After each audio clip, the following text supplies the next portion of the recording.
Okay, so what was your highlight? What did you do today that was something that helped someone else in need? How did that make you feel? You know, we tend to forget that people need us more than we need them. And what did you do to help someone else make their day?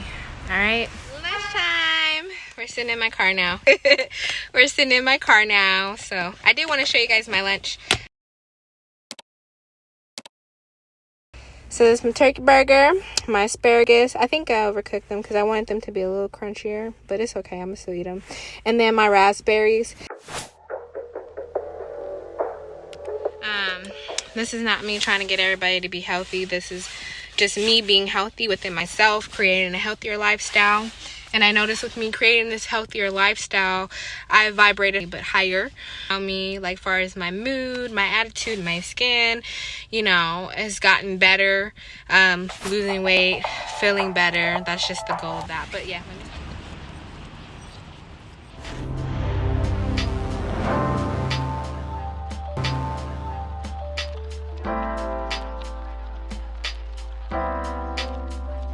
Weee.